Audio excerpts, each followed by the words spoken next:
저는 인공지능 PM을 맡고 있는 이현규라고 합니다.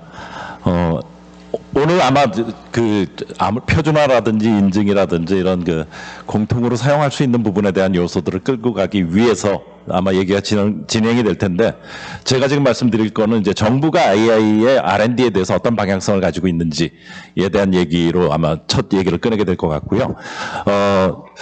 한 2년 전부터 정부에서의 인공지능 R&D의 포커스의 키워드로 명확하게 등장한 곳이 있습니다. 그게 바로 글로벌 기술 패권 경쟁입니다.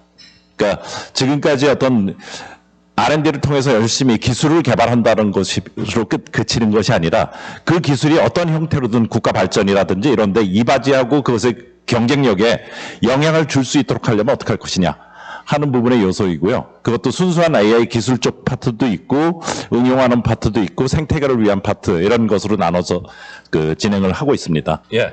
그래서 지금 패권 경쟁하기 위해서 지금 현재 상태에서 우리가 갖고 있는 여러 가지 걸림돌이 뭐가 됐는지를 좀 살펴봤는데, 조금 다른 관점에서 좀 봤습니다. 그래서 첫 번째, 지금 많은 인공지능 개발도 이루어지고 엄청나게 많은 예산이 투여되고 있음에도 불구하고 실제로 현장에서 AI를 쓰는 사례가 생각보다 높지가 못합니다. 그래서 그 이유에 대해서 좀 살펴봤더니, 첫 번째는 AI는 사실 기술의 셋입니다. 그 기술을 독자적으로 사업이나 시스템을 하는 것이 아니라 시스템이나 제품에 기술이 접목되는 순간 의미를 발휘하는 것인데, 많은 사람들은 알파고부터 시작해서 챗GPT 등등등 하면서 AI가 모든 부분을 다 책임져서 모든 걸 다 한다고 생각하다 보니까 기대치가 또 지나치게 높아진 게 큽니다. 그런데 막상 산업 현장에서 그런 기대를 가지고 바라봤었을 때는 굉장히 성능이 떨어진 그런 것들을 보게 되거든요. 그러다 보니까 실망해서 그러니까 추가적인 사용이라든지 이것보다는 오히려 AI 별 볼일 없네 하는 식의 느낌을 갖는 경우가 굉장히 많아가지고, 이걸 어떻게 깰 거냐 하는 부분이 굉장히 클 거고, 아마도 현장에서 AI를 실제로 개발해서 현장에 적용하려고 하시는 분들 입장에서는 항상 보면은 듣고 기술을 필요로 하는 사람들이 필요로 하는 기대치가 너무 높은 것 때문에 그거를 완화시키기 위한 노력 때문에 굉장히 힘들고 있다는 걸 아마 공감해 줄 수 있을 것입니다.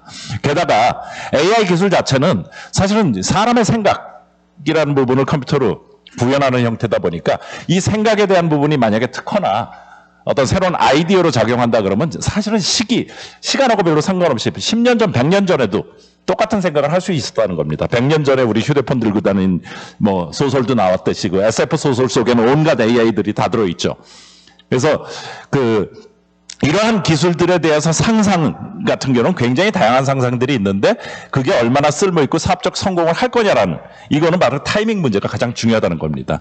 그래서 5년 전에 똑같은 기술이 아이디어가 나와서 특허까지 나왔다 할지라도 그 당시엔 그 기술이 별로 필요 없었고, 또는 그 기술을 구현해봤자 그게 충분히 효용성 있는 성능을 내지 못했는데, 지금 이 순간에 그것이 필요하다면 그건 언제든지 굉장히 중요한 것이 될 수 있거든요. 그래서 많은 분들한테, 특히나 사업을 새로 하시려고 하는 분들한테 난 AI 가지고 사업을 할래? 뭘 할까?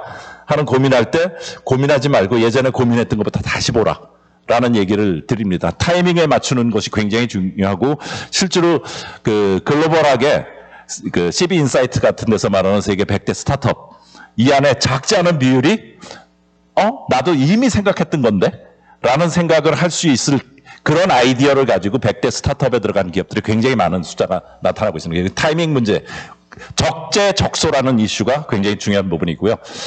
마지막 부분은 말은 인재 양성이라고 했지만 데이터의 중요성을 말씀드리는 겁니다. 정확한 숫자로 명확하게 가를 수는 없지만, 인공지능 개발에서의 성공의 요인을 굳이 표현하자면 알고리즘과 데이터로 구분했을 때 데이터가 한 80%쯤 될 거라고 저는 생각합니다. 실제로 이제는 알고리즘 같은 경우는 GitHub라든지 또는 캑을 통해 가지고 좋은 알고리즘 1등부터 10등까지 캑을 같은 거 다 공개하잖아요. 그 알고리즘을 가지고 내 데이터를 써가지고 훨씬 더 좀 데이터에 대한 노하우나 전문성을 가지고 좀 더 튜닝을 할 수 있다면 훨씬 더 좋은 결과도 낼 수 있거든요. 그런 면에서 치면은 데이터에 대한 노하우나 즉 도메인 나리지에 대한 이 전문성이라는 것이 같이 가미됐으면 좋겠는데 대부분 인공지능 하는 분들이 이런 데이터는 이렇게 하면 돼 하고 그들이 갖고 있는 딥러닝의 몇 가지 메커니즘을 반복적으로 낀 메커니즘에다가 있는 데이터 적용하는 거로 끝나다 보니 사실은 도메인에 특화된 알고리즘이라기보다는 딥러닝을 돌려봤다는 수준으로 끝나는 이런 부분이 굉장히 많습니다. 그리고 또 그런 식의 알고리즘 만드는 것이 가장 중요한 업무처럼 생각되다 보니까 사실 그 알고리즘을 만들 수 있는 사람은 생각보다 많지 않거든요. 인력이 부족하다는 말도 다 거기서 나오는 얘기라고 생각합니다. 실제로 시장에서 필요한 인력에 훨씬 더 많은 숫자가 데이터에 있음에도 불구하고 데이터는 있는 사람은 AI에 별로 안 가 있고 AI 한다는 사람은 전부 알고리즘만 만들려고 하고 있고 그런 부분으로 인해서 이런 괴리로 인해 가지고 실제로 구현하는 리소스도 굉장히 부족하다라는 그런 잘못된 생각도 같이 있지 않나 하는 생각이 듭니다. 실제로 우리 쓰는 거 보면 뭐 IITP에서 발표한 것도 미국 대비 뭐 87점 몇 프로 이렇게 얘기를 하지만 인공지능 쪽 같은 경우는 기술 패권 경쟁 중에서도 양상이 가장 다른 기술 쪽에 해당됩니다. 1등과 2등이 거의 모든 걸 다 가져갔어요. 그래서 3등부터 꼴등까지 그러니까 나머지를 나눠먹는 도토리 키재기 하는 상태이기 때문에 우리가 6등을 했다, 3등을 했다, 몇 등을 했다 의미 하나도 없습니다. 결국 1, 2등과의 경쟁 거리 차이가 너무 큽니다. 그래서 아마도 우리도 뭐 이미 뭐 3등이니 6등이니 뭐 이런 얘기를 하는 입장이니까 미국과 중국과 동등한 입장에서의 경쟁은 아닐 거라고 생각하고요. 하나라도 이길 수 있는 걸 찾자. 또 우리가 못 찾으면 2등, 1, 2등은 어차피 도와주지 않을 테니까 3등부터 나머지 등 쏘고 어떻게든 손을 잡고 같이 풀어가서 한두 개라도 이겨보자 하는 쪽의 전략이 아마 필요할 거라고 생각되는데 아직까지는 우리가 전체 1등 되겠다는 욕심에서 크게 벗어나지 못하는 것이 지금 현재의 상황인 것 같고요. 산업체, 지금 이것도 보면은 10인 이상의 기업체의 인공지능 서비스의 활용률 2.7% 지금 심각한 겁니다. 안 쓴다는 얘기와 같거든요. 근데 실제로 여러분들 보면 2.7%도 듣고 20%, 10몇 프로 이런 숫자도 듣지 않습니까? 근데 그 숫자들의 차이는 뭐냐면은 여기는 기업체 전체, 10인 이상 기업체 전체의 전수조사를 한 거고, 몇몇 앙케이트 조사나 이런 것들을, 또는 쓰고 있느냐라는 거하고 써봤냐라는 것도 질문이 틀리죠. 써봤냐의 질문이 한 20%쯤 되는 것 같아요. 근데 대부분 그 써보고는 계속 쓰느냐에 대해서 긍정으로 대판 쪽이 생각보다 많지가 않아요. 그래서 얘를 실제로 사용률을 어떻게 높이느냐 하는 것도 굉장히 중요한 요인 중에 하나라고 생각합니다. 글로벌하게 트렌드로 봤었을 때 일반적인 인공지능 쪽에서는 지금 GPT에서 봤듯이 하나 가리켜서 두 개, 세 개 여기저기 쓸 수 있게끔 하는 범용성 이슈가 굉장히 중요한 이슈로 작용이 되고 있습니다. 그런데 이게 모든 인공지능 영역에서 똑같냐? 그렇지 않다라는 겁니다. 그러니까 사람이 관련돼서 사람의 인터페이스, 모달과 관련되는 요소 같은 경우는 범용성에 대한 것이 강조될 수밖에 없이 그전에 연구도 많이 됐고 지금 연구에서도 그 다양성을 굉장히 필요로 하고 있는데 인더스트리 같은 경우는 오히려 내 시스템에 필요한 내 기능 말고 범용성을 갖추기 위해서 남들이 쓸 기능을 내가 왜 갖고 있어야 되지? 장비나 컴퓨팅 파워만 더 들고 시스템만 더 복잡하게 만드는데 하는 의미가 굉장히 강하기 때문에 지금 시점에서는 오히려 범용화보다는 네로 AI에 더 관심이 크고 다만 그들이 성공적으로 이런 네로 AI의 성공을 통해서 조금 더 다른 폭넓게 하기 위해서 조금 더 이후의 시점에 약간의 범용성에 대한 거를 허용할 수 있는 그런 상황일 거라고 생각되는데 지금 AI 연구하는 사람들은 1차적으로 모든 연구는 범용화를 시켜야 된다라는 의무감에 사무쳐 있다는 게 좀 지나친 형태로 인더스트리로 봤었을 때는 좀 지나친 오버스펙으로 나오는 그런 형태가 되고요. 그다음에 아까 데이터 말했듯이 사실은 데이터라는 거는 도메인에 있는 정보들을 최대한 써야 되는데 도메인의 정보를 가장 많이 알고 있는 사람은 결국 데이터의 성격, 생성 원리를 이해하는 사람들이 아마 가장 많이 알 겁니다. 음성 같은 경우는 우린 소리만 생각했지만 뭐 입의 모양이라든지 혀의 모양이라든지 이런 것도 일종의 과학의 개념으로 이론적으로 존재하거든요.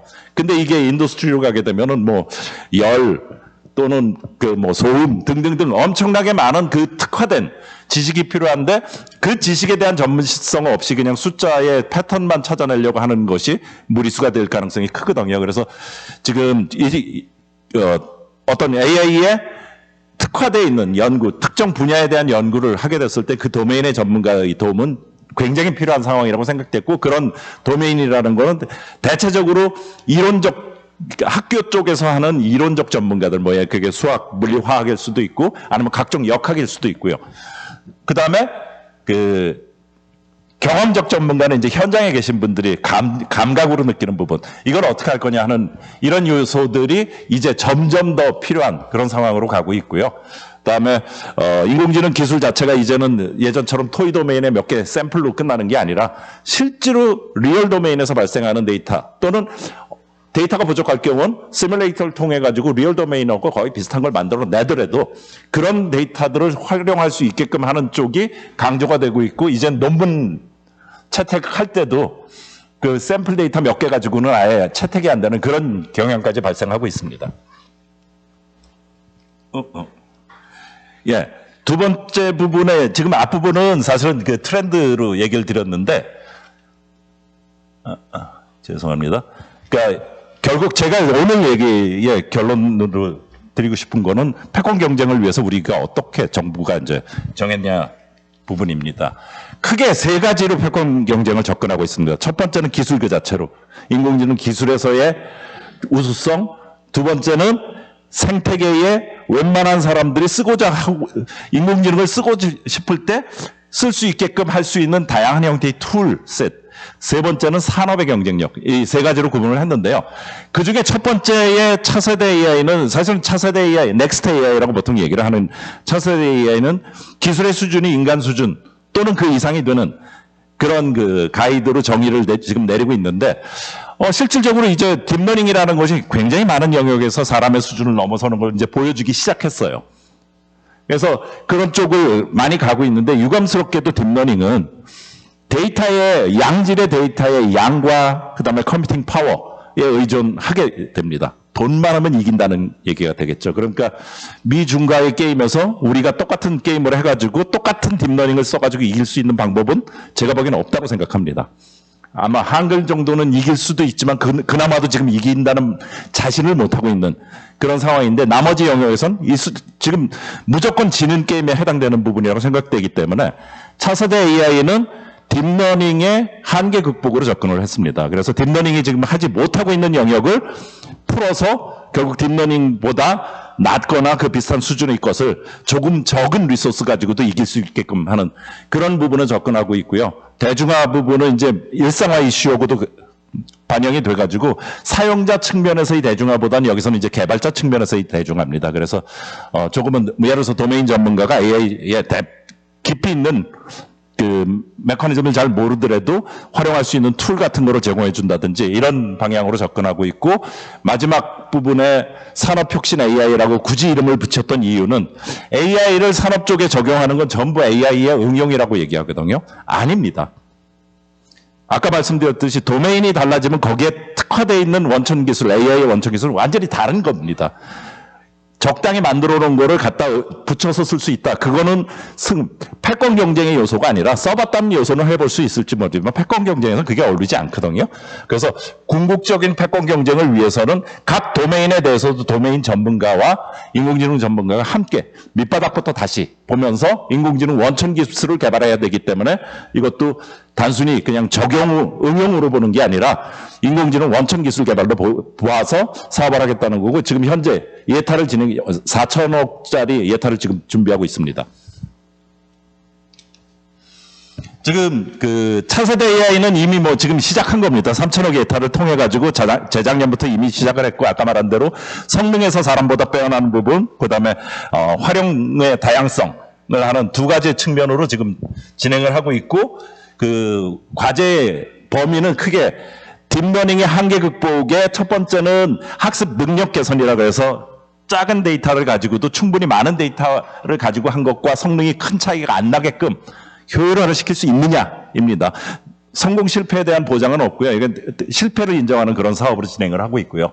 또 하나는 확장성으로 해서 이제 다양한 용도의 멀티플 유제지가 지금 가능할 것인가 하는 부분이고, 그다음에 세 번째 부분은 뭐 컨티뉴어스 러닝에 해당되거나 뭐 평생 학습이라고 표현했던 진정한 의미의 그 진화를 구현해 보자입니다. 그래서 시행착오가 발생했을지 그거를 즉시 지식화를 시켜가지고 새로운 그 학습, 독립적인 어떤 세션을 통해 가지고 학습을 시키는 것이 아니라 그 시행착오 자체가 즉시 지식이 될 수 있도록 하는 그런 메커니즘을 만드는 것을 노력하고 있고요. 뭐 활용성은 너무 범위가 넓기 때문에 여기서는 소통만 정의를 했습니다. 그래서 인간과 AI 간의 소통, AI와 AI 간의 소통 이 두 가지 측면으로 나눠서 진행을 하고 있습니다. 그리고 마지막은 어떻게 보면 차세대 AI라는 이슈하고는 상관없이 지금의 이슈하고 상관없는데 이게 점점 더 오늘도 그렇고 최근에 최근 1, 2주 사이에 무지 세게 나왔고 오늘은 보니까 영국에 지금 11월 초에도 영국에 장관님 가셔가지고 이제 십몇 개국에 사인을 했다고 합니다. 이제 인공지능 개발에 대해서 이런 윤리적인 이슈 때문에 개발에 엄청난 제약이 생길 수밖에 없는 일이 이제 바로 눈앞에 다가왔습니다. 분명히 얼마 전까지만 하더라도 유럽 쪽에서는 제약이라는 것을 굉장히 규제라는 걸 굉장히 강조하고 있었고 미국은 자율 규제를 통해서 많은 것을 쓰게 하는 것을 했었는데 바이든이 10월 말쯤 바이든이 의무화시키겠다고 하는 순간부터 이제 전 세계가 같이 움직이는 그런 구조로 가서 어디까지 될지 모르겠어요. 분명한 거는 인공지능을 그 자체에 대한 형태로 정의하게 되면 연구가 멈추게 될 거니까 아마 특정 서비스, 아마 고위험도의 서비스라든지 이런 서비스를 정의하고 정의된 서비스에서의 범주를 하는 형태가 될 텐데 문제는 이게 데이터, 알고리즘 모든 부분에 관여가 되기 때문에 사전에 볼 수 있는 데가 어디까지인지도 명확치가 않고 또 이 윤리라는 것 자체가 굉장히 이 정신적 이슈이기 때문에 메저링을 어떻게 할 것이고 메저링 툴은 뭐가 있느냐 여기에 또 명확치가 않거든요. 그래서 대부분은 현재 지금 미국 방식 같은 경우는 이제 그 GPT가 만든 것에 이게 결국 생성형 AI가 만들었는지에 대한 워터마킹 쪽을 한다든지 아니면은 일부 있는 데이터가 혹시 오용으로 쓰일 가능성이 있는지의 것을 벤치마킹 정도의 수준으로 그러니까 벤치마킹 테스트 데이터를 통해서 확인하는 이 수준으로 갈 거라고 생각하고 있습니다. 그리고 이제 산업 부분 쪽으로 돌아오면은 아까도 말씀드렸지만 이건 AI 응용 기술이라는 표현을 이제는 쓰면 안 됩니다. 그러니까 응용 기술로 쓰는 순간 결국은 기존에 있는 시스템에 AI 한번 써봤다로 끝나게 되고 그거는 써봤다는 의미는 맞지만 경쟁력이라는 이슈하고는 전혀 상관이 없게 됩니다. 그래서 원천 기술 개발이라는 거로 생각되고 제일 중요한 거는 AI가 시스템 전체가 아니라는 거죠. 그래서 AI는 현장 도메인에 있는 전체의 시스템이나 제품에서